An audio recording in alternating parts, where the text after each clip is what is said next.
Hello everyone. मैं Prince Pandey स्वागत करता हूं एक बार फिर से आप सभी का टीसीएस पाठशाला के इस यूट्यूब चैनल पे। दोस्तों, जैसा कि मैंने आपसे बताया था एक वीडियो के थ्रू, है ना, कि मंडे से आपको डेली 2 क्लासेस प्रोवाइड की जाएंगी। राइट, मंडे से आपको डेली 2 क्लासेस प्रोवाइड की जाएंगी। उसी को ध्यान में रखते हुए मॉर्निंग में 9 बजे अरिथमेटिक की क्लास चल रही है, यानी अंक गणित की, और शाम को एडवांस पोर्शन की क्लास चलेगी, और जिसमें मैं आज आपसे नंबर सिस्टम को डिस्कस करने वाला हूँ। ठीक है, शाम को 6 बजे जुड़ना है आपको और मॉर्निंग में 9 बजे, है ना। ये पिछली वीडियो में मैंने बताया था आपको, है ना, टाइम टेबल बता दिया था का।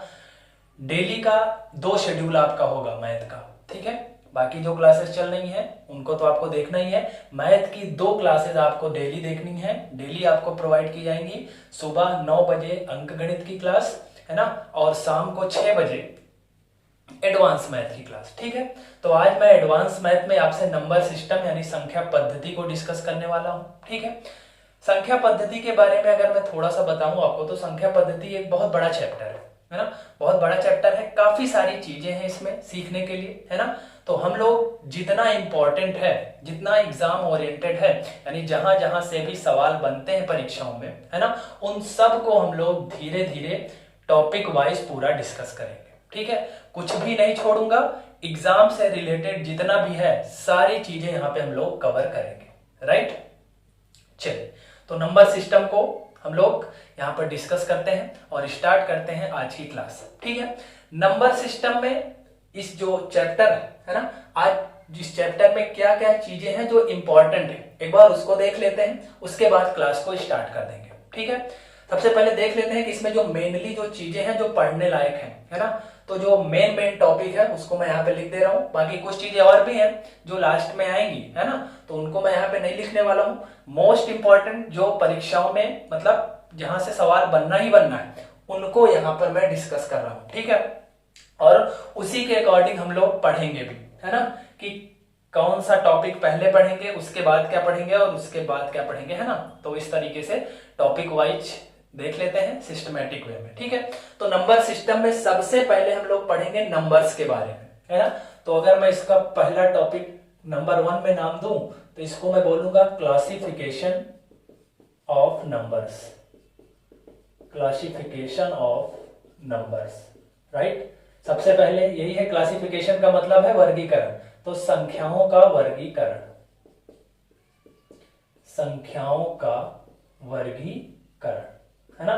वर्गीकरण का मतलब ये कि संख्या कितने प्रकार की होती है, कौन कौन सी संख्या होती है, उसको पूरा हम लोग डिराइव करेंगे, पूरा बांटकर इसको हम लोग देखेंगे। एक एक चीजें इसमें हम लोग पूरा डिस्कस करेंगे। ठीक है, 10-12 टाइप के नंबर हैं जो कि हमको जानने होंगे नंबर सिस्टम में। ठीक है, तो सारी 10 से 12 नंबर, 10-12 जो नंबर हैं उन सबको हम लोग डिस्कस करेंगे, है ना। सम संख्या, विषम संख्या, प्राकृतिक संख्या, पूर्णांक संख्या, भाज्य संख्या, अभाज्य संख्या, है ना, everything we will discuss here. ठीक है, तो ये हो गया आपका पहला टॉपिक, क्लासिफिकेशन ऑफ नंबर्स।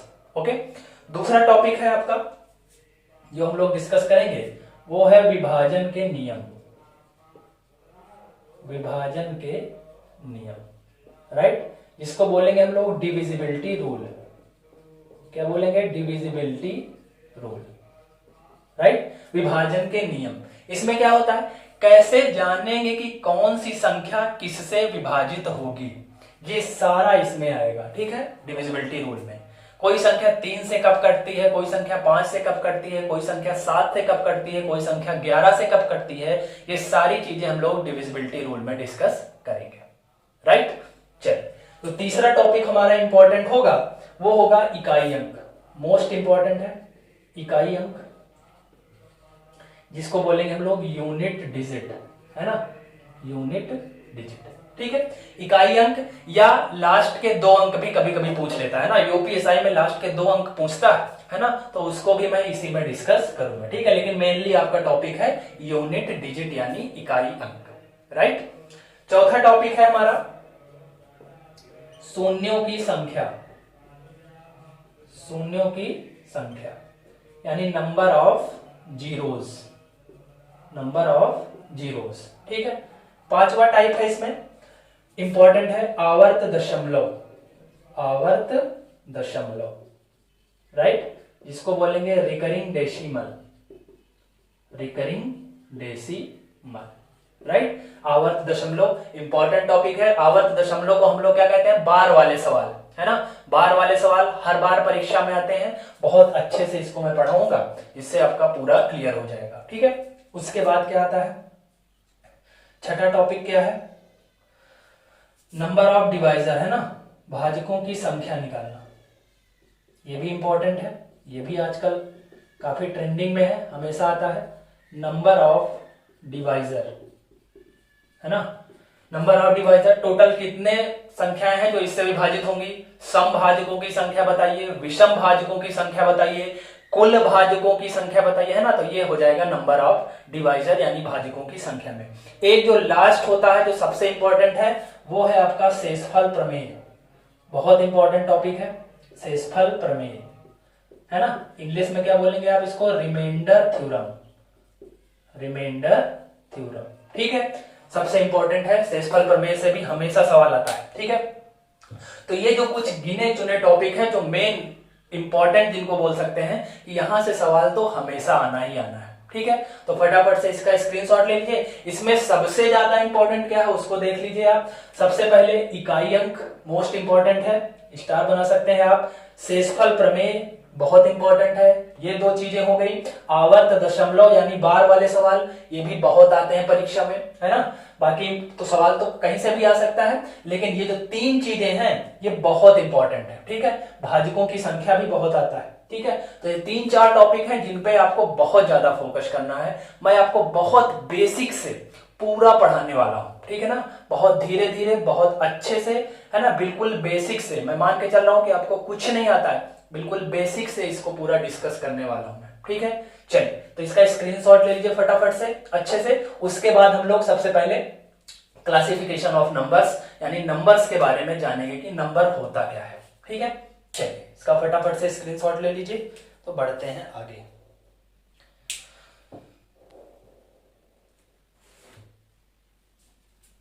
चलिए, नोट कर लिया होगा, आइए।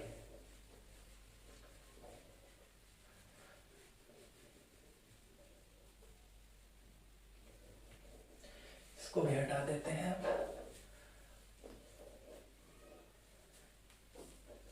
चलिए, सबसे पहला टॉपिक हमारा रहेगा क्लासिफिकेशन ऑफ नंबर्स, है ना। यानी नंबर होता क्या है, संख्या, नंबर यानी संख्या, ठीक है। संख्या होती क्या है, संख्या क्या होती है, जिसे हम लोग गिन सकते हैं, जिसकी काउंटिंग कर सकते हैं, वही संख्या है। सबसे सिंपल लैंग्वेज में ये है, इसको आप समझ लीजिए। जिसको हम गिन सकते हैं, जिसको डेली हम लोग अपने डेली लाइफ में यूज करते हैं, है ना, कि ये 5 है, ये 6 है, ये 7 रुपए है ना, तो उसको गिन सकते हैं, वही संख्या है। जिसे गिना जा सके, जो काउंटेबल हो, वही क्या है, संख्या है, ठीक है। आसान सी भाषा में। अब संख्या दो प्रकार की होती है, राइट। संख्या दो प्रकार की होती है। सबसे पहले जो आपका संख्या है, ये होगी वास्तविक संख्या, है ना। वास्तविक संख्या को क्या बोलेंगे भाई, रियल नंबर, राइट। और जो दूसरी संख्या है, वो है हमारी काल्पनिक संख्या, है ना, काल्पनिक संख्या, जिसको इंग्लिश में कहते हैं imaginary number, imaginary number, right.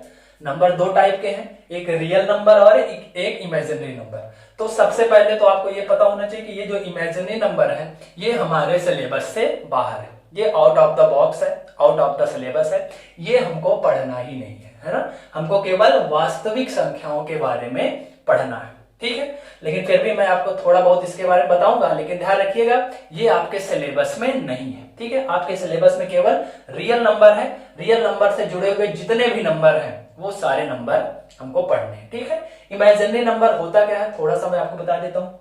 अगर आपको थोड़ा सा ध्यान हो तो जो 12th में, इंटरमीडिएट में अगर आपने मैथ्स पढ़ी है, तो वहां पर एक चैप्टर था complex number, right. Complex number ही जो है पूरा इमेजिनरी नंबर पर ही बेस्ड होता है, ठीक है। जो कॉम्प्लेक्स नंबर होता है वो इमेजिनरी नंबर पर ही बेस्ड होता है। इमेजिनरी नंबर जो कि नाम से ही यहां से दिख रहा है कि जिसको केवल आप इमेजिन कर सकते हैं। इमेजिन मतलब जिसको केवल आप कल्पना कर सकते हैं, सोच सकते हैं। रियल लाइफ में वो कहीं भी एग्जिस्ट नहीं करता है, रियल लाइफ में वो होता ही नहीं है, लेकिन आप केवल उसको इमेजिन कर सकते हैं, राइट। तो वही हो जाएगा इमेजिनरी नंबर, राइट।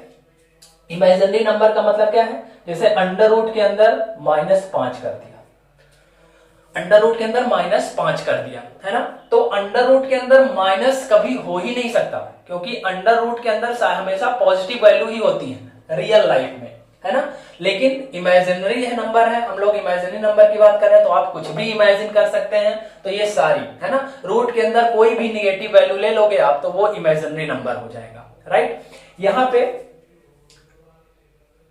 जो एक इमेजिनरी नंबर का एक वैल्यू होता है जिसको हम लोग आई से डिनोट करते हैं, आई फॉर होता है आयोटा, है ना। जो कॉम्प्लेक्स नंबर होता है उसको हम लोग z is equal to a plus i b के फॉर्म में लिखते हैं, है ना। ये जो आई है, यही आई क्या होता है, आयोटा। आयोटा एक साइंटिस्ट थे, वैज्ञानिक थे, उन्होंने ही इसको बताया था, कॉम्प्लेक्स नंबर को उन्होंने ही बताया था, इसलिए उन्हीं के नाम पर ये आई फॉर आयोटा होता है। एक बार परीक्षा में आपसे पूछा जा चुका है कि आई स्क्वायर की वैल्यू कितनी होती है, तो हमेशा ध्यान रखिएगा कि जो आई स्क्वायर की वैल्यू होती है वो होती है -1। आई स्क्वायर की वैल्यू क्या होती है, -1। और जहां पे आई क्या है, आई फॉर आयोटा है, आई एक इमेजिनरी नंबर है, ठीक है, काल्पनिक संख्या है जो कि रियल लाइफ में होती ही नहीं है, रियल लाइफ में एग्जिस्ट नहीं करती है, लेकिन काल्पनिक है तो आप कल्पना कर सकते हैं, राइट, कल्पना कर सकते हैं। और आई स्क्वायर की वैल्यू कितनी होती है, -1। यहीं पे अगर आई की वैल्यू पूछेगा तो अंडर रूट के अंदर -1 हो जाएगा, ठीक। तो इसकी वैल्यू आपको ध्यान रखनी है, एक बार परीक्षा में पूछा गया है, बाकी ये आपके सिलेबस में है नहीं, ठीक है। तो आई होप, आशा करता हूं कि इतनी चीजें आपको समझ में आ गई होंगी, ठीक है। z is equal to a plus i b क्या होता है, ये कॉम्प्लेक्स नंबर को डिनोट करने का तरीका होता है। कॉम्प्लेक्स नंबर को इसी तरह लिखा जाता है। कॉम्प्लेक्स का मतलब है दो चीजों को मिलाना। तो a क्या है, रियल नंबर, और आई बी क्या है, काल्पनिक। तो जो वास्तविक और काल्पनिक को मिला देंगे तो क्या हो जाएगा, कॉम्प्लेक्स नंबर, यानी सम्मिश्र संख्याएं होती है ना, यानी दो संख्याओं को मिला करके। तो वास्तविक प्लस काल्पनिक बराबर कॉम्प्लेक्स नंबर, ठीक है। तो यही कॉम्प्लेक्स नंबर को लिखने का तरीका होता है। जहां पे जो आई है वो क्या है, इमेजिनरी नंबर है, आई फॉर इमेजिन। इसको दिया किसने था, आयोटा नामक वैज्ञानिक ने दिया था, इसलिए आई फॉर आयोटा होता है। आई स्क्वायर की वैल्यू कितनी होती है, -1, और इसी की वैल्यू अगर आई की वैल्यू निकालनी हो, आई स्क्वायर की वैल्यू -1 होती है, और आई की वैल्यू अंडर रूट के अंदर -1, है ना। अंडर रूट के अंदर कभी भी आपको माइनस में संख्या दिखेगी तो वो हमेशा क्या कहलाएगी, काल्पनिक संख्या कहलाएगी, ठीक है, हमेशा, ठीक। आई होप काल्पनिक संख्या के बारे में आपको पता चल गया होगा। आपको इतना ही जानने की आवश्यकता है, इससे ज्यादा जानने की आवश्यकता नहीं है, क्योंकि ये आपके सिलेबस में है ही नहीं, ठीक है। चलिए इसको फटाफट से नोट कर लीजिए, फिर हम लोग वास्तविक संख्याओं पर विस्तृत चर्चा करेंगे। एक के बाद एक संख्या को लेकर के पूरा डिस्क्राइब करने वाला हूं मैं, है ना, एक एक चीज आपको समझाने वाला हूं। फटाफट से इसको नोट कर लीजिए।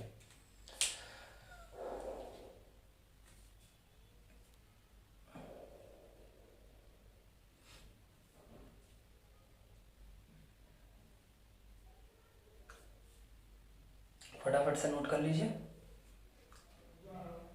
चलिए नोट कर लिया होगा।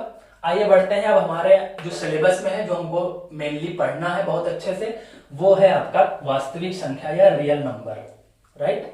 इसको हम लोग एक एक करके पूरा पढ़ेंगे। चलिए, रियल नंबर क्या होता है, वास्तविक संख्या। वास्तविक का मतलब ही है कि जो आपकी लाइफ से, आपके जीवन से रिलेट करता हो, जिसका आप अपने दैनिक जीवन में उपयोग करते हैं, है ना। रियल का मतलब ही है वास्तविक। वास्तविक का मतलब है कि जो प्रकृति में घटित हो, है ना, जो प्रकृति में उपलब्ध हो, वो सारे रियल नंबर है, ठीक है। यानी रियल नंबर का मतलब क्या होता है, रियल का मतलब ही होता है कि क्या, वास्तविक, है ना। तो वास्तविक का मतलब क्या है, जिसे आप नंबर लाइन पर डिनोट कर सके। ये एक संख्या रेखा है, नंबर लाइन है, इस पे जितनी संख्याओं को आप डिनोट कर पाएंगे वो सारी संख्याएं रियल नंबर के अंतर्गत आती है, ठीक है। तो नंबर लाइन में ध्यान रखिएगा, हमेशा जो बीच में वैल्यू होती है वो क्या होती है, 0 होती है। ये बॉर्डर लाइन बोल सकते हैं इसको, ये एक बॉर्डर लाइन है। 0 क्या है, बॉर्डर लाइन है। 0 के राइट साइड में जितनी वैल्यू होंगी वो पॉजिटिव होंगी, यानी धनात्मक होंगी, और जीरो के लेफ्ट साइड यानी दाएं साइड, है ना, सॉरी बाएं साइड जितनी भी वैल्यू होंगी वो क्या होंगी, निगेटिव होंगी, ऋणात्मक होंगी, राइट। यानी इधर पॉजिटिव यानी इधर +1 +2 +3 डॉट डॉट डॉट इनफाइनाइट तक, और इधर -1 -2 -3 कहां तक जाएगा, ये भी इनफाइनाइट तक यानी अनंत तक, ठीक है। जीरो के राइट साइड में जो वैल्यू होंगी वो हमेशा पॉजिटिव होंगी, धनात्मक होंगी, प्लस में होंगी। जीरो के लेफ्ट साइड जितनी भी वैल्यू होंगी वो निगेटिव होंगी, ऋणात्मक होंगी, माइनस में होंगी, ठीक है। और कहां तक जाएंगी, अनंत तक, मतलब कुछ पता नहीं, अनंत का मतलब है इनफाइनाइट, कुछ पता नहीं है कहां तक जाएगी। कोई पूछे कि सबसे बड़ी संख्या का मान बताइए, तो सबसे बड़ी संख्या हमको पता ही नहीं, सबसे छोटी संख्या तो बता सकते हैं लेकिन सबसे बड़ी संख्या नहीं बता सकते, ठीक है। सबसे छोटी संख्या भी अगर माइनस को लेंगे तो सबसे छोटी संख्या भी नहीं बता पाएंगे, है ना, क्योंकि माइनस में भी नहीं पता, लेकिन पॉजिटिव अगर पूछा जाए तो सबसे छोटी संख्या क्या हो जाएगी, 1 हो जाएगी, है ना। पूर्णांक और प्राकृतिक संख्या की अभी बात नहीं कर रहा हूं, है ना। और सबसे बड़ी संख्या पूछे तो नहीं बता सकते, सबसे छोटी संख्या पूछे नहीं बता सकते, है ना। चलिए इसको क्या बोलते हैं, नंबर लाइन। नंबर लाइन में जो जीरो है इसको बॉर्डर लाइन आप बोल सकते हैं, बीच में जीरो होता है, जीरो के right side positive value, zero के लेफ्ट साइड निगेटिव वैल्यू, ठीक है। यहां तक आपको चीजें क्लियर हो गई होंगी, ठीक है। आइए आगे बढ़ते हैं, इसको फटाफट से नोट कर लीजिए। उसके बाद वास्तविक संख्याओं में जो सबसे पहली संख्या आएगी वो होगी आपकी प्राकृतिक संख्याएं। मैं एक एक संख्याओं को हेडिंग डाल के यहाँ पे लिखने वाला हूं और बहुत अच्छे से हम लोग समझेंगे, ठीक है, क्योंकि संख्याओं से भी सवाल आता है। जो 10-12 टाइप के संख्याएं हैं उसमें से 4-5 टाइप की संख्याएं बहुत इंपॉर्टेंट है, जैसे भाज्य अभाज्य हो गया, बहुत आता है सवाल यहाँ से, परिमेय अपरिमेय हो गया, सह अभाज्य संख्याएं होंगी, है ना। ये जो 4-5 टाइप के नंबर हैं इससे सवाल हमेशा पूछा जाता है परीक्षाओं में, ठीक है। तो सबसे पहले हम लोग बात करेंगे कौन सी संख्या के बारे में, प्राकृतिक संख्याएं। इसको इंग्लिश में क्या बोलेंगे, natural numbers, natural numbers, right. प्राकृतिक संख्याएं, प्राकृतिक का मतलब यह प्रकृति में पाई जाने वाली संख्याएं, है ना। तो प्राकृतिक संख्याएं क्या होंगी, जो प्रकृति में पाई जाती है। प्रकृति का मतलब है जिसे हम लोग गिन सकते हैं, ठीक है। प्रकृति का मतलब क्या है, जिसे हम लोग डेली बेसिस पे यूज करते हैं। तो हमेशा ध्यान रखिएगा, 1 से शुरू होकर अनंत तक जाने वाली संख्याएं क्या होती हैं भाई, प्राकृतिक संख्याएं, ठीक है। कोई पूछे प्राकृतिक संख्या कहां से शुरू होती है तो 1 से शुरू होती है, ठीक। आई होप क्लियर हो गया होगा। प्राकृतिक संख्याएं कहां से शुरू होंगी, 1 से शुरू होंगी, ठीक है। उसके बाद दूसरी संख्या आती है हमारी पूर्ण संख्याएं या पूर्णांक संख्याएं, ठीक है। पूर्ण संख्याएं या पूर्णांक संख्याएं। पूर्णांक संख्याओं को अंग्रेजी में क्या कहेंगे, होल नंबर्स। इंग्लिश भी ध्यान से समझते चलिएगा, हिंदी इंग्लिश दोनों में रहेगा, है ना। जो भी इंग्लिश वाले बच्चे होंगे वो इंग्लिश को पकड़ लेंगे और हिंदी वाले हैं तो हिंदी वाले हिंदी भी और इंग्लिश भी दोनों सीखेंगे, ठीक है ना। प्राकृतिक संख्याएं नेचुरल नंबर्स और पूर्णांक संख्याएं या पूर्ण संख्याएं होल नंबर्स। हमेशा ध्यान रखिएगा प्राकृतिक संख्या और पूर्णांक संख्या में, पूर्ण संख्या में क्या अंतर होता है। पूर्ण संख्या या पूर्णांक संख्या हमेशा 0 से स्टार्ट होता है और कहां तक जाता है, अनंत तक, जबकि प्राकृतिक संख्याएं कहां से स्टार्ट होती हैं भाई, 1 से, राइट। पूर्ण संख्याएं कहां से स्टार्ट होती हैं, ये पूर्ण कर लीजिए इसको, होल नंबर्स। पूर्ण संख्याएं 0 से स्टार्ट होती हैं जबकि प्राकृतिक संख्याएं 1 से स्टार्ट होती है ना। अब ध्यान रखिएगा परीक्षा में यहां से भी सवाल बन चुका है, सीटेट में कथन यानी स्टेटमेंट के रूप में यहां से सवाल बना है। क्या सवाल बना है, ऐसे पूछता है आपसे, सभी प्राकृतिक संख्याएं पूर्णांक संख्याएं हैं, क्या ये सही है या गलत है।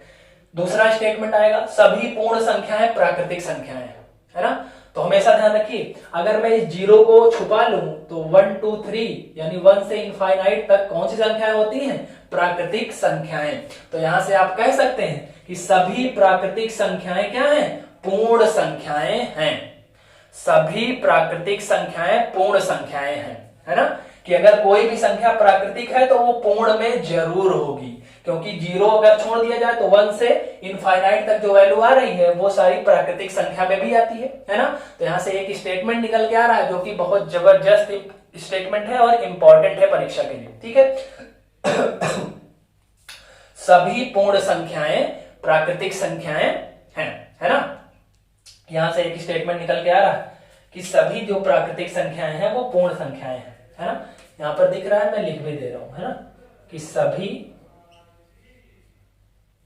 पूर्ण संख्याएं, है ना, सभी पूर्ण संख्याएं प्राकृतिक संख्याएं नहीं है, लेकिन सभी प्राकृतिक संख्याएं क्या हैं, पूर्ण संख्याएं हैं, क्योंकि सारी प्राकृतिक संख्याएं पूर्ण संख्याओं के अंदर आ रही है कि नहीं। देखिए सारी प्राकृतिक संख्याएं, इसको उठा के आप यहां पे रख सकते हैं कि नहीं, तो आप बोल सकते हैं कि जो प्राकृतिक संख्या होती है वो पूर्ण संख्या भी होती है ना। तो सभी प्राकृतिक संख्याएं पूर्ण संख्याएं हैं या पूर्ण संख्याएं होती हैं, right. Every natural number is whole number, है ना, every natural number is whole number. सभी प्राकृतिक संख्याएं पूर्ण संख्याएं होती हैं, ठीक है। जितनी भी प्राकृतिक संख्याएं हैं, वो कोई पूछे पूर्ण संख्याएं हैं तो बिल्कुल है, लेकिन सारी पूर्ण संख्याएं प्राकृतिक संख्याएं नहीं है, क्योंकि जीरो इसमें नहीं आता है। तो प्राकृतिक संख्याएं तो पूर्ण संख्याएं हैं, लेकिन पूर्ण संख्याएं प्राकृतिक संख्याएं नहीं है, राइट। आई होप ये चीज आपको क्लियर हो गई होगी, ठीक है। बहुत ध्यान से नोट्स बनाते चलिएगा, एक एक चीजों को यहाँ पे लिखिएगा, जैसे मैं लिख रहा हूं वैसे आप भी लिखिएगा, अगर आपको चीजों को अच्छे से समझ के रखना है तो, ठीक है ना। बढ़िया सा नोट्स बनाइएगा, है ना, जिससे आपको दोबारा पढ़ने की आवश्यकता ना पड़े। एक बार अगर चीजों को आप अच्छे से समझ लोगे तो दोबारा पढ़ने की आवश्यकता नहीं पड़ेगी, ठीक है। फटाफट से इसको नोट करिए, फिर बढ़ेंगे अगले नंबर की तरफ। इसका स्क्रीनशॉट ले लीजिए अच्छे से, है ना, जो स्टेटमेंट मैं लिखते चल रहा हूं उसको ध्यान रखिएगा और उसको बढ़िया से आप भी अपने नोट्स में लिखते चलिएगा। चलिए स्क्रीनशॉट ले लिया होगा, नोट कर लीजिएगा अच्छे से। अब बढ़ते हैं आगे। अब पूर्ण संख्याएं होंगे, या पूर्ण संख्या में भी देखिए लिखने की बार बार आवश्यकता नहीं है। पूर्ण संख्याएं दो प्रकार की होती हैं, जैसे धनात्मक पूर्ण संख्या और ऋणात्मक पूर्ण संख्या, है ना। पूर्ण का मतलब ये होता है कि जो पूरा पूरा हो, भिन्न में ना हो, है ना। पूर्ण का मतलब ये पूरा पूरा हो, जैसे 2, 3, 4, 5, 6, है ना। -2, -3, -4, माइनस लगा है तो ऋणात्मक पूर्णांक हो जाएगा और प्लस लगा है तो धनात्मक पूर्णांक हो जाएगा, ठीक है ना। जीरो क्या होता है, जीरो ना तो धनात्मक होता है ना तो ऋणात्मक होता है, वो बॉर्डर होता है ना। हमने आपको नंबर लाइन के थ्रू समझा दिया है। कोई भी संख्या जो पूरी पूरी होगी वो पूर्णांक संख्या होगी, ठीक है। प्राकृतिक संख्या 1 से स्टार्ट होता है, जबकि पूर्णांक संख्या या पूर्ण संख्या 0 से स्टार्ट होता है, ठीक है। धनात्मक पूर्णांक क्या होगा, पूरा पूरा नंबर होना चाहिए और पॉजिटिव होना चाहिए, जैसे +2, +3, +4, है ना, पूरा पूरा होना चाहिए, दशमलव में नहीं होना चाहिए, ना तो भिन्न में होना चाहिए, ठीक है। पूरा कंप्लीट नंबर होना चाहिए, पूर्णांक हो जाएगा वो पूरा पूरा नंबर। माइनस में है तो निगेटिव नंबर हो जाएगा ना, ऋणात्मक पूर्णांक संख्या, जैसे -3, -2, -5, -7, ये सब चीजें, ठीक है। तो इसको भी आप समझ गए होंगे। अब बढ़ेंगे आगे की तरफ। अगला नंबर क्या है उसको देख लेते हैं, है ना। अब बढ़ेंगे जहां से आपके लिए सवाल बनते हैं, ठीक है। उन सारे नंबर को हम लोग डिस्कस करेंगे, ठीक है। प्राकृतिक संख्या 1 से स्टार्ट होती है, जबकि पूर्णांक संख्या कहां से स्टार्ट होती है भाई, 0 से स्टार्ट होती है, ठीक है, ध्यान रखिएगा। और जब अगला नंबर अब हम लोग पढ़ेंगे परिमेय संख्या और अपरिमेय संख्या, राइट। रेशनल नंबर और इरेशनल नंबर बहुत आता है, यहां से सवाल हर बार आता है, ठीक है। चलिए, बहुत कंफ्यूजन भी रहता है स्टूडेंट के बीच, तो आज इसको क्लियर करने का कोशिश करेंगे हम लोग, है ना। एक तरफ हम लोग लिखेंगे रेशनल नंबर, इसको बोलते हैं परिमेय संख्या, और दूसरी तरफ लिखेंगे इरेशनल नंबर,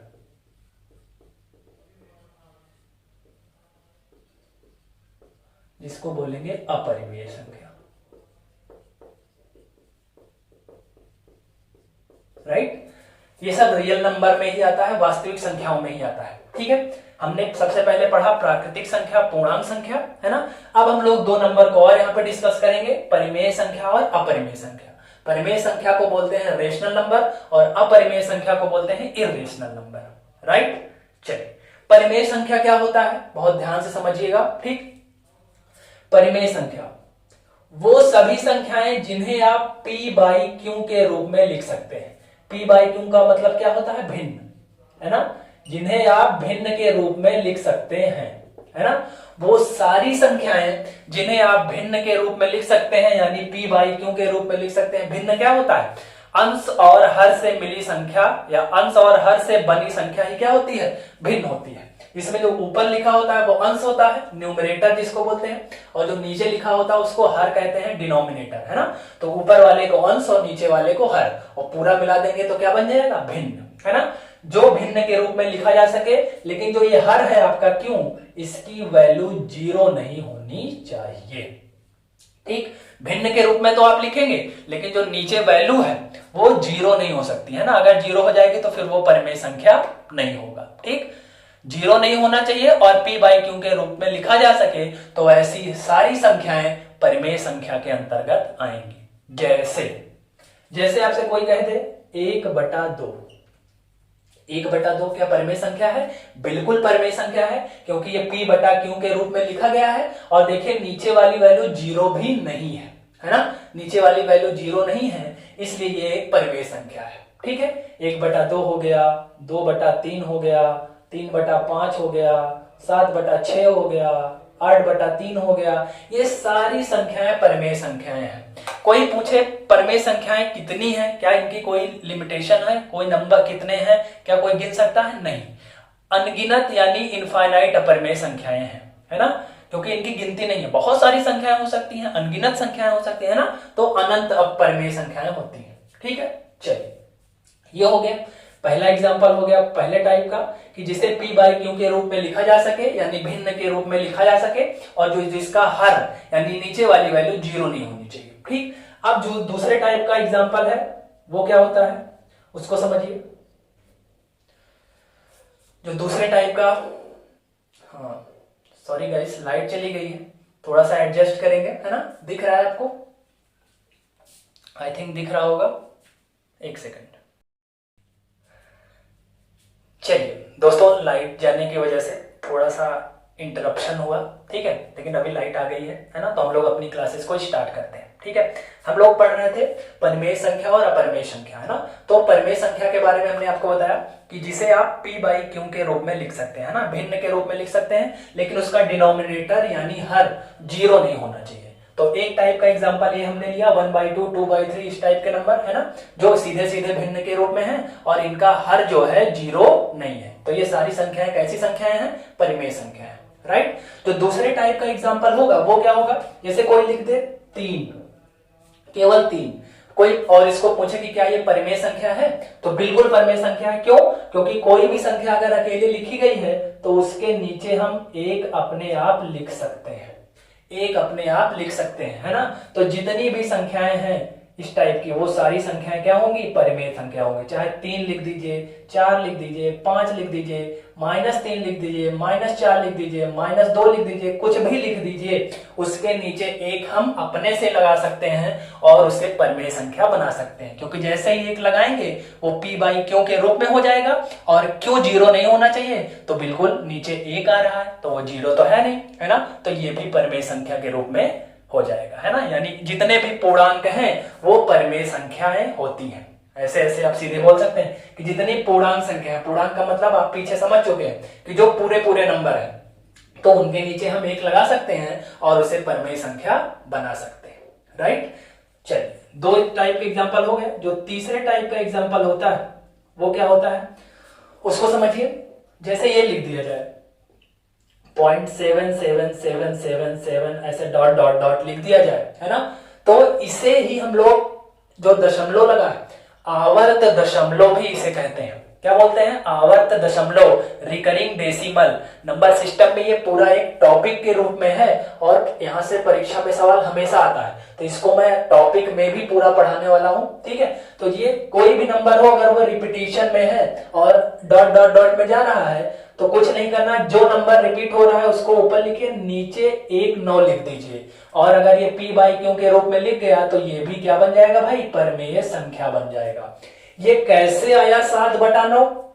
इसको मैं जब रिकरिंग डेसिमल का टॉपिक स्टार्ट करूंगा तो वहां पर पूरा आपको प्रोसेस समझाऊंगा, ठीक है। अभी आप इतना जान लीजिए, कोई अगर नंबर रिपीट हो रहा है, एक नंबर, है ना, और वो अनंत तक जा रहा है, तो वो क्या हो जाएगा? परिमेय संख्या हो जाएगा, ठीक है, इसको ध्यान रखिएगा। चलिए, एग्जाम्पल नंबर 4, जो चौथे टाइप का एग्जाम्पल होता है, जैसे ये केवल लिखा हुआ है 0.35, केवल 0.35 लिखा है, तो आपको पता है कि ये संख्या कितनी है? 35, और दशमलव हटेगा तो जितने अंक हैं उतने 0 लिख दिए जाएंगे, तो 35/100, P बाई क्यू के रूप में लिख दिया गया इसको, तो P बाई क्यू के रूप में ये लिख दिया गया, तो ये भी क्या बन जाएगा आपका परिमेय संख्या बन जाएगा, राइट। वो सारी संख्याएं जो P बाई क्यू के फॉर्म में लिखी जा रही हैं वो सारी संख्याएं क्या है, परिमेय संख्याएं है ना। और देख लीजिए, चलिए इतना नोट करिए, तो इसको हटाना पड़ेगा तब हम लोग आगे बढ़ पाएंगे, ठीक है, क्योंकि उधर हम अपरिमेय संख्याओं के बारे में बात करेंगे, अभी हम लोग परिमेय संख्या के बारे में बात कर रहे हैं। इतना आप नोट कर लीजिए फटाफट से, है ना, फिर हम लोग बढ़ेंगे आगे। चलिए आई थिंक स्क्रीनशॉट ले लिया होगा, आइए बढ़ते हैं आगे। और 4 टाइप के एग्जांपल ले लिए, और अभी बहुत सारे एग्जांपल होते हैं, उनको भी हम लोग सीखेंगे। चलिए,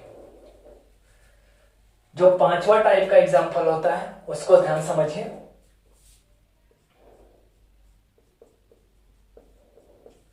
जितने दशमलव वाली संख्याएं होती हैं उनको अगर आप पूरा अनंत तक वो नहीं जा रहा है ना, और जैसे ये लिख दिया जाए 0.13, है ना, चौथे टाइप के एग्जांपल से ही रिलेट कर रहा है, इसको समझिए। जैसे ये संख्या कितनी है 13, दशमलव हटेगा तो नीचे कितना लिख उठेगा 100, है ना, P बाई क्यू के रूप में लिखा जा सकता है इसको, तो ये भी क्या हो जाएगा, परिमेय संख्या हो जाएगा, ठीक है।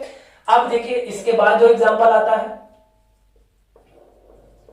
कोई ऐसी संख्या जो रिपीट नहीं हो रही है, बार बार अलग अलग संख्याएं आ रही हैं और अनंत तक जा रही है, अनंत तक जा रही है, लेकिन ये संख्याएं क्या है, बार बार अलग आ रही हैं, तो क्या हम इसकी कोई डिफिनिट वैल्यू निकाल सकते हैं, नहीं निकाल सकते हैं, है ना, तो ये संख्या क्या हो जाएगी, अपरिमेय हो जाएगी, ध्यान रखिएगा, ठीक है। जैसे इस तरह की संख्याएं आ रही हैं, एक टाइप होता है कि वही नंबर बार बार रिपीट हो, तो वो क्या हो जाता है, आवर्त दशमलव हो जाता है, तो उसको हम लोग नीचे 9 लगा के लिख सकते हैं, तो वो परिमेय होता है। लेकिन ये क्या है, बार बार अलग संख्याएं हैं ना, रिपीटिंग नंबर नहीं आ रहा है, रिपीटिंग नंबर नहीं है, नॉन रिपीटिंग नंबर है, तो ये क्या हो जाएगा, अपरिमेय, क्योंकि आप इसकी रियल वैल्यू नहीं निकाल पाओगे, ठीक है, ध्यान रखिएगा। इसको अभी अपरिमेय संख्या में फिर से हम लोग समझेंगे। चलिए इसको हटाते हैं और बढ़ते हैं और आगे, ठीक। एक बहुत जबरदस्त कॉन्सेप्ट है पाई का, आइए उसको भी समझ लेते हैं, है ना, या फिर उसको अभी थोड़ा सा वेट करिए, उसको हम लोग यहाँ पे डिस्कस करेंगे, ठीक है, और जानेंगे कि पाई क्या है ना, बहुत इंटरेस्टिंग चीज है, हमेशा आती है परीक्षा में।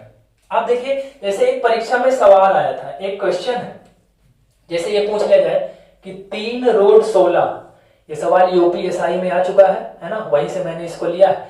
3 रूट 16 क्या है, आपसे पूछा गया था, परिमेय है, अपरिमेय है ना, इस टाइप की संख्याएं पूछी गई थी, है ना।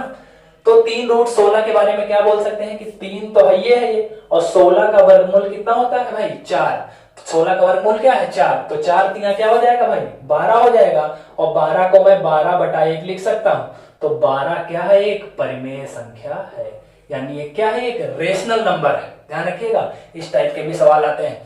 रूट के अंदर वो सारी संख्याएं जिनका आप पूरा पूरा वर्गमूल ले सकते हैं, वो सारी संख्याएं परिमेय संख्याओं के अंतर्गत आएगी, ठीक है। अगर पूरा पूरा अंडर रूट नहीं निकल रहा है, पूरा पूरा उसका वर्गमूल नहीं निकल रहा है, तो वो क्या हो जाएगा, अपरिमेय संख्या हो जाएगी, ठीक है, ध्यान रखिएगा। परिमेय संख्या क्या होती है, वो सारे नंबर जिन्हें आप P बाई क्यू यानी भिन्न के रूप में लिख सकते हैं, और उसका हर 0 नहीं होना चाहिए, ठीक है। वो सारे नंबर, जितने भी 4-5 टाइप के सवाल क्वेश्चन बनते हैं इसमें, उसको मैंने आपको बता दिया है, ठीक है, कि कौन कौन सी संख्याएं परिमेय संख्याओं के अंतर्गत आएगी। एक रूट का भी कॉन्सेप्ट होता है जिसमें अंडर रूट लगा होता है, तो अंडर रूट के अंदर वो सारी संख्याएं जिनका मान पूरा निकलेगा, पूरी तरीके से निकलेगा, तो वो परिमेय संख्याएं होगी। अगर पूरी तरीके से वर्गमूल नहीं निकलेगा तो वो अपरिमेय संख्या हो जाएगी, ठीक है। आई होप आपको परिमेय संख्या पूरा समझ में आया होगा, ठीक है। अभी आगे इसके सवाल भी हम लोग करेंगे, अभी केवल हम लोग पहचान रहे हैं, है ना, संख्याओं के बारे में जानने की कौन सी संख्या क्या होती है, ठीक है। अब आइए इसका जो दूसरा पार्ट है अपरिमेय संख्या, उस पर बात करते हैं। इसको फटाफट से नोट कर लीजिएगा और हटा देते हैं और बढ़ते हैं अपरिमेय संख्या की तरफ।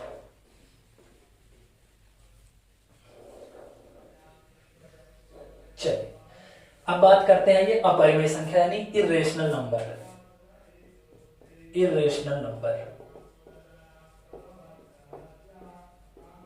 अपरिमेय संख्या।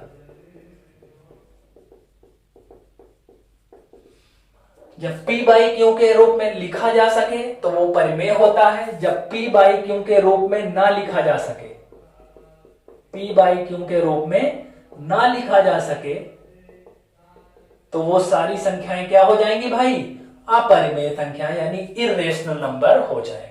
ठीक है, जैसे रूट के अंदर वो सारी संख्याएं जिनका पूरा पूरा वर्गमूल नहीं निकलता है वो सारी संख्याएं अपरिमेय संख्याएं होती हैं। जैसे √5 हो गया, √3 हो गया, √2 हो गया, है ना, √7 हो गया, क्योंकि इनका पूरा पूरा वर्गमूल नहीं निकलेगा इसलिए ये अपरिमेय संख्याएं हैं। ठीक है, हमेशा याद रखिएगा अंडर रूट के अंदर वो सारी संख्याएं जिनका पूरा पूरा वर्गमूल नहीं निकलता है वो क्या होती है, अपरिमेय संख्याएं। और अगर पूरा पूरा वर्गमूल निकलेगा तो वो क्या हो जाएंगी, परिमेय संख्याएं। जैसे कोई कह दे √9 तो 9 का वर्गमूल निकलता है 3 आ जाएगा, है ना, तो वो परिमेय संख्या हो जाएगी। लेकिन कोई पूछे कि कह दी बताइए √8 क्या है, तो 8 का पूरा पूरा वर्गमूल नहीं निकलेगा तो वो क्या हो जाएगी, अपरिमेय संख्या हो जाएगी। ठीक है, तो ध्यान रखिएगा अंडर रूट के अंदर वो सारी संख्याएं जिनका पूरा पूरा वर्गमूल निकलेगा वो परिमेय और पूरा पूरा वर्गमूल नहीं निकलेगा तो वो अपरिमेय। ठीक है, चलिए दूसरे टाइप का एग्जांपल लेते हैं। इसमें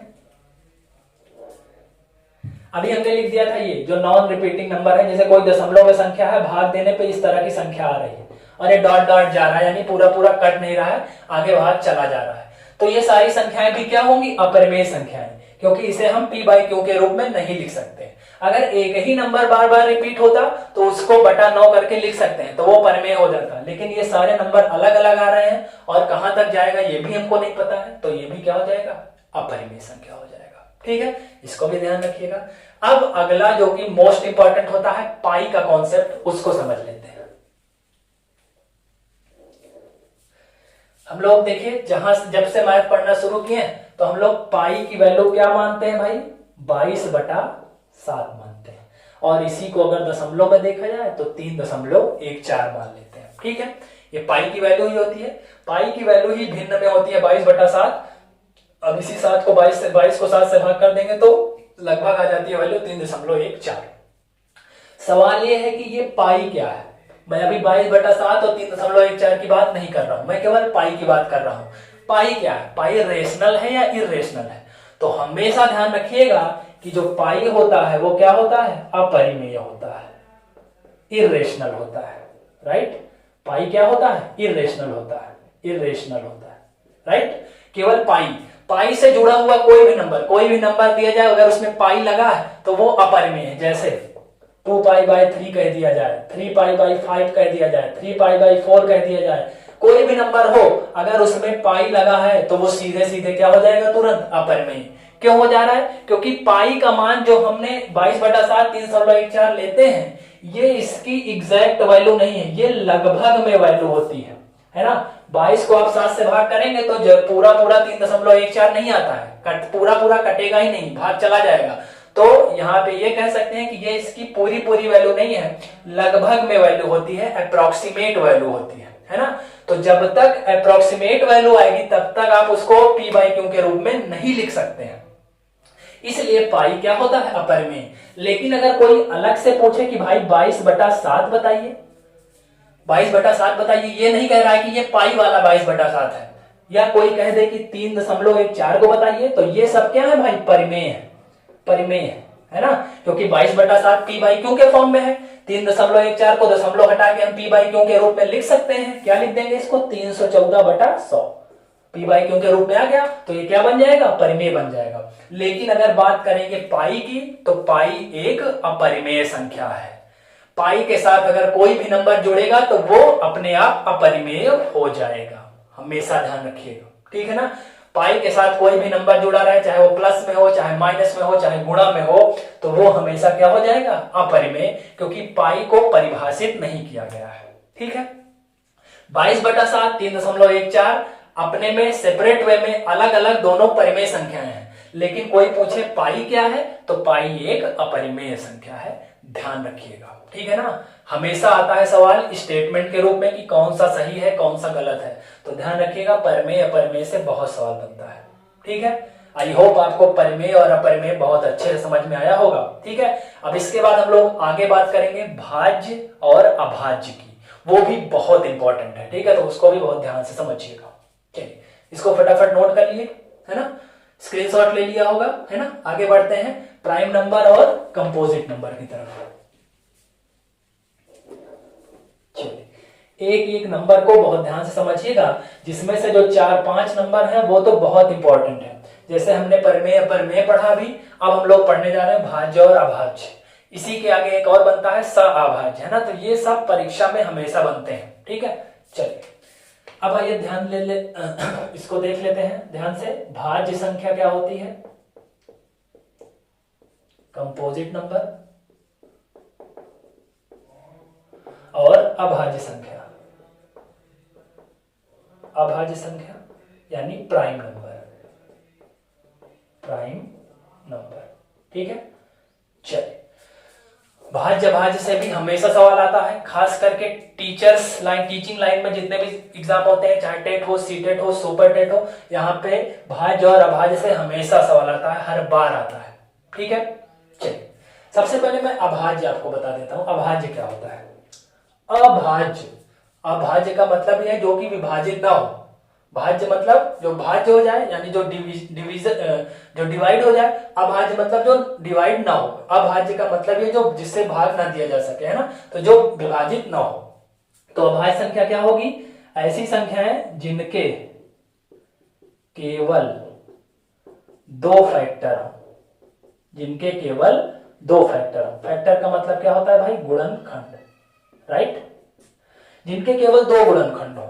वो 2 गुणनखंड कौन कौन से हैं अभी मैं बता रहा हूं। 2 गुणनखंड का मतलब है वो संख्या केवल 2 संख्याओं से कटनी चाहिए। 2 फैक्टर कौन कौन से हैं, अभाज्य संख्या किन 2 संख्याओं से कटती है, एक तो स्वयं से कटती है और एक कटती है 1 से।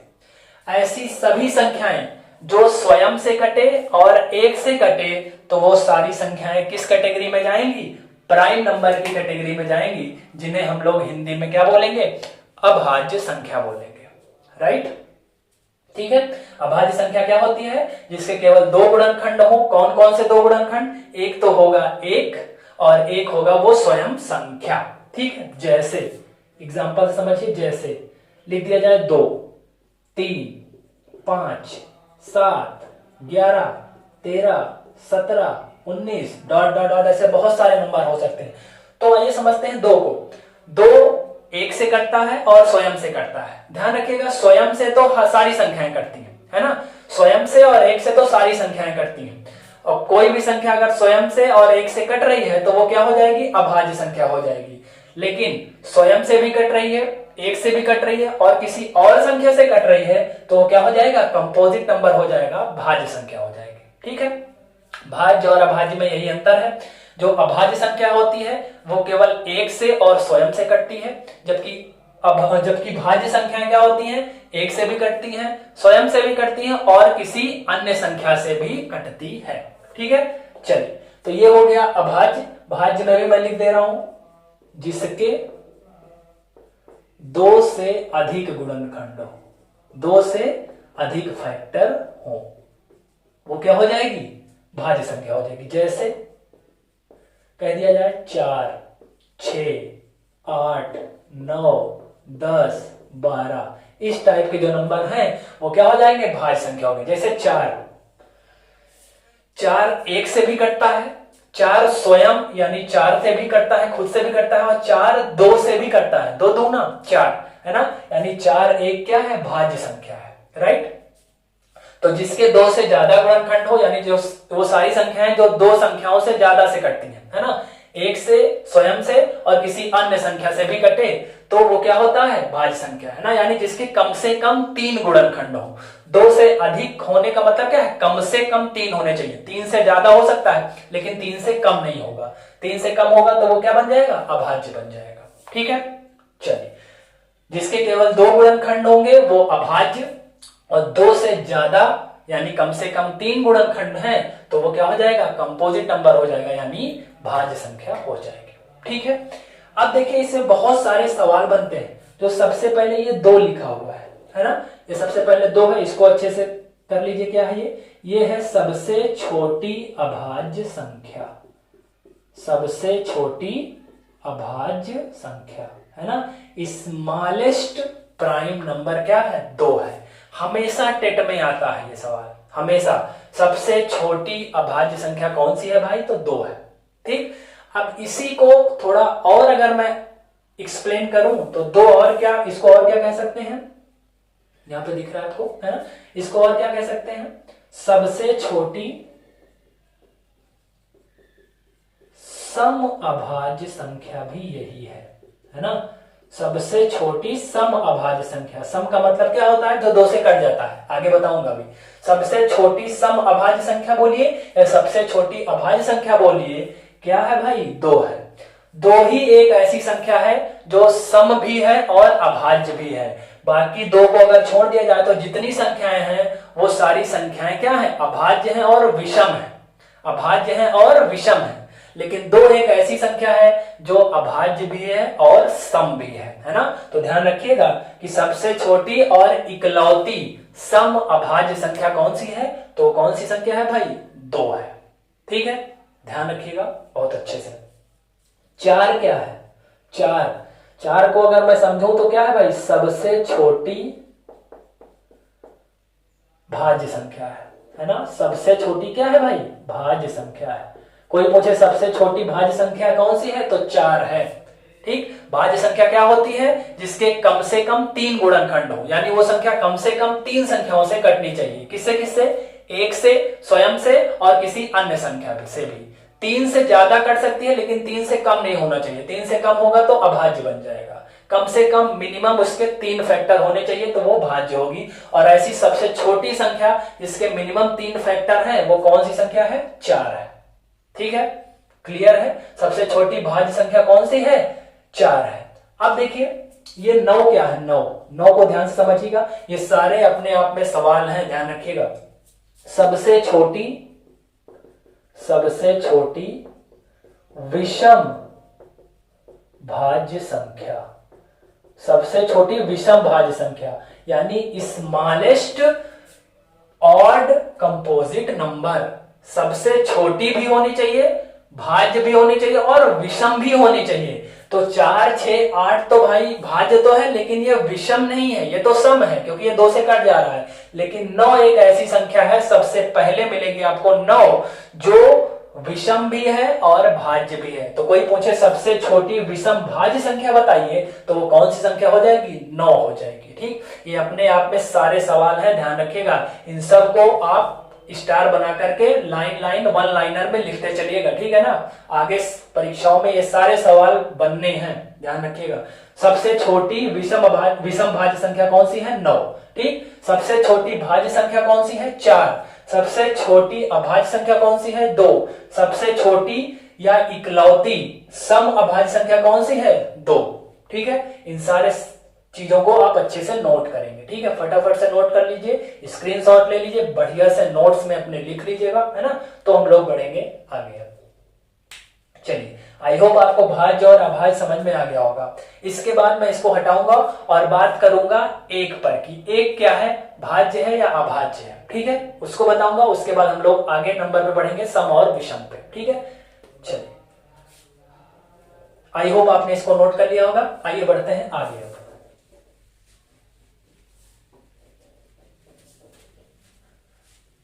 चलिए, अब एक सवाल और बनता है कि बताइए एक क्या है? एक भाज्य है या अभाज्य?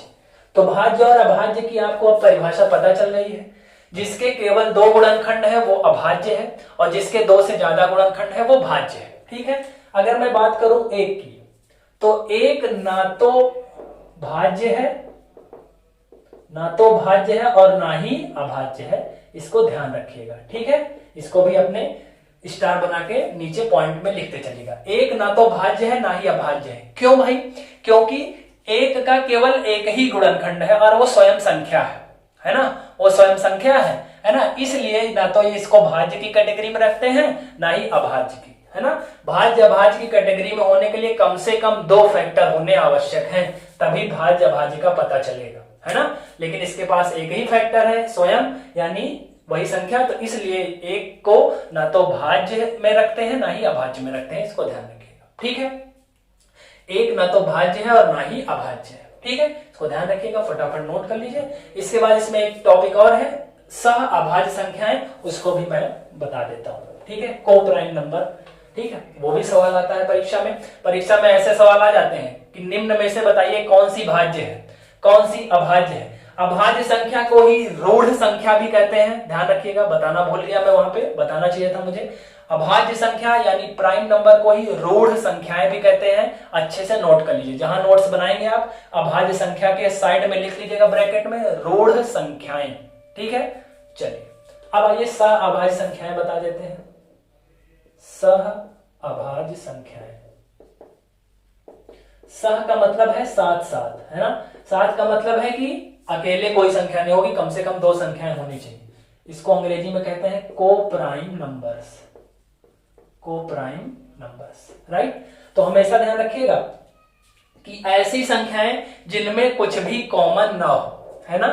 ऐसी दो संख्याएं, ऐसी दो संख्याएं, ऐसी दो संख्याएं जिनमें कुछ भी कॉमन ना हो, कुछ भी कॉमन ना हो, है ना। यानी कॉमन का मतलब क्या है कि कुछ भी उभयनिष्ठ उसमें ना आए, है ना। तो वो सारी संख्याएं क्या हो जाएंगी, सह अभाज्य हो जाएंगी। इसी को एक दूसरी भाषा में लिख सकते हैं कि जिसका मासा, जिसका मासा या HCF कितना हो भाई, एक हो, है ना। जब कुछ कॉमन नहीं आएगा तो उसका मासा कितना हो जाएगा, एक आ जाएगा, ठीक है। लासा मासा मैं बहुत अच्छे से आपको पढ़ाऊंगा आगे चल के, तो वहां पे आपको और अच्छे समझ में आएगा। अभी ध्यान रखिए कि ऐसी दो संख्याएं जिनमें कुछ भी कॉमन ना हो, या इसी को एक अलग लैंग्वेज में भी बोल सकते हैं कि जिनका मासा एक हो, तो वो सारी संख्याएं क्या होंगी, सह अभाज्य संख्याएं होंगी, ठीक है। जैसे जैसे कह दिया जाए, बताइए 7 और 9 क्या है, 7 और 9 क्या है ना। 7 क्या है, 7 के पहाड़े में क्या 9 आता है, 9 के पहाड़े में क्या 7 आता है, नहीं। तो इन दोनों में कुछ भी कॉमन नहीं है, तो ये क्या है, को प्राइम नंबर्स है, को प्राइम नंबर्स है। अब आपके दिमाग में एक चीज आ सकती है कि 9 तो अभाज्य नहीं है, तो आपने इसको यहां क्यों लिख दिया, 9 तो भाज्य संख्या है, क्योंकि एक से भी करता है, स्वयं से भी करता है और 3 से भी करता है। तो हमेशा ध्यान रखना मेरे दोस्त कि सह अभाज्य संख्या के लिए यह आवश्यक नहीं है कि संख्या अभाज्य हो, ठीक है। भाज्य भी हो सकता है, लेकिन जो दो नंबर आप ले रहे हैं उनमें कुछ कॉमन नहीं होना चाहिए बस, ठीक है ना। तो वो सारी संख्याएं को प्राइम में आ जाएंगी। जैसे अभी कह दिया जाए 13 और 17, 13 और 17 में क्या कुछ कॉमन है, कुछ भी कॉमन नहीं है, तो ये भी क्या है, को प्राइम नंबर्स हैं, सह अभाज्य संख्याएं हैं। सह अभाज्य संख्याओं के लिए ये कतई आवश्यक नहीं है कि संख्या अभाज्य हो, संख्या भाज्य भी हो सकती है, लेकिन जो दो संख्याएं आप ले रहे हैं उनमें कुछ भी कॉमन नहीं होना चाहिए बस, यानी उनका HCF एक होना चाहिए, तो वो सारी संख्याएं को प्राइम नंबर हो जाएंगे, ठीक है। भाज्य भी हो सकता है और अभाज्य भी हो सकता है, कोई दिक्कत नहीं है, बस कुछ कॉमन नहीं होना चाहिए बस, है ना। जैसे कह दिया जाए और एग्जांपल ले सकते हैं 17 और 21, 21 भाज्य है क्योंकि 7 से भी करता है, 3 से भी करता है, लेकिन क्या 17 के पहाड़े में 21 आता है, क्या 21 के पहाड़े में कहीं 17 आता है, तो नहीं आता है। इसलिए ये भी क्या है, सह अभाज्य संख्या है, यानी को प्राइम नंबर है, क्योंकि इन दोनों के बीच कुछ भी कॉमन नहीं है, ठीक है। आई होप आपको भाज्य, अभाज्य और सह अभाज्य बहुत अच्छे से समझ में आया होगा, ठीक है। कमेंट में बताइएगा कि आपको कितना अच्छा लग रहा है ये चैप्टर, है ना। अगर कोई डाउट होता है तो वो भी आप कमेंट के माध्यम से दूर करिएगा अपने डाउट को, ठीक है।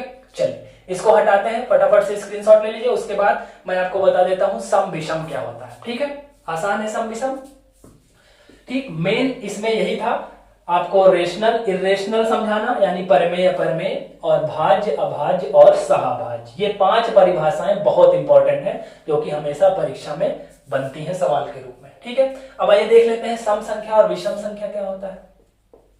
सम संख्या यानी इवन नंबर, और एक होता है विषम संख्या, ऑड नंबर जिसको बोलते हैं, ठीक है। तो सम विषम आपको पता भी होगा। सम क्या होता है, जो 2 से क्या हो जाता है, कट जाता है, या जो 2 से विभाजित होता है ना। जो संख्याएं 2 से विभाजित हैं वो सम संख्याएं कहलाती हैं, जैसे 2, 4, 6, 8, 10 इस तरह के, है ना। जो संख्याएं 2 से कट जाती हैं या 2 से विभाजित हो जाती हैं वो सम संख्याएं हैं, और जो 2 से नहीं कटती हैं या जो 2 से विभाजित नहीं है, जो 2 से विभाजित न हो, वो सारी संख्याएं क्या हो जाएंगी, विषम संख्याएं हो जाएंगी। जैसे 1, 3, 5, 7, 9 इस तरह की सारी संख्याएं जो 2 से विभाजित हो जाएंगी वो इवन यानी सम संख्याएं, और जो 2 से विभाजित नहीं होंगी वो ऑड यानी विषम संख्याएं कहलाएंगी। ठीक है, आई होप ये क्लियर हो गया होगा, ये तो आपको आता ही है। ठीक है, फटाफट से इसको नोट कर लीजिए, फिर बढ़ेंगे कुछ और नंबर्स की तरफ।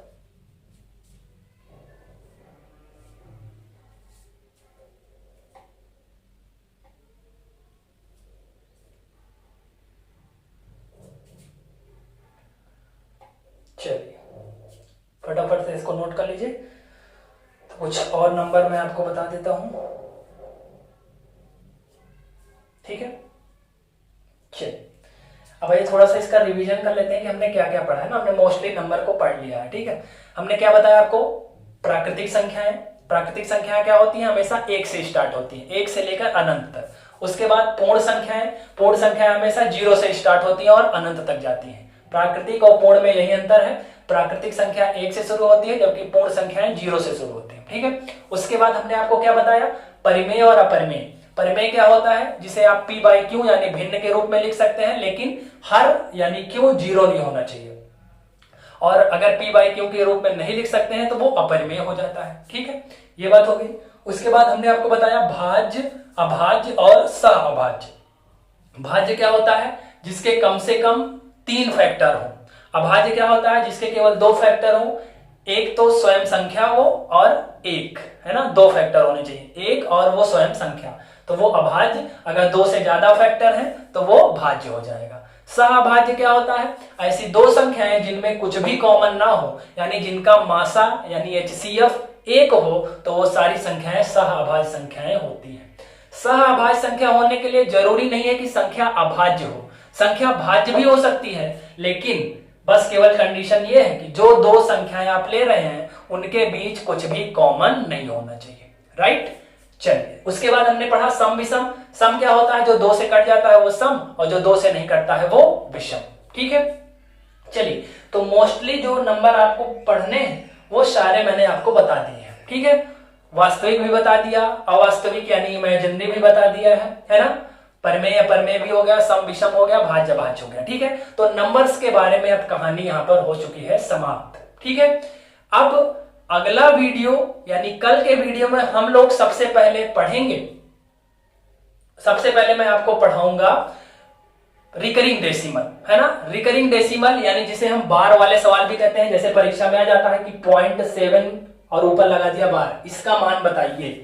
0.34 बार लगा दिया, इसका मान बताइए। तो कल से इस टाइप के सवालों की, है ना, हम लोग प्रैक्टिस करेंगे, और इसको मैं आपको ऐसा सिखा दूंगा कि आप जिंदगी भर आप भूल नहीं पाएंगे। ठीक है, परीक्षा में हमेशा बनता है, किसी भी परीक्षा में हो हमेशा बनता है ये सवाल, है ना, सारी परीक्षाओं में बनता है। रिकरिंग डेसिमल, इसे आवर्त दशमलव बोलते हैं, और हम लोग अपनी बोलचाल की भाषा में बोलते हैं बार वाले सवाल, है ना।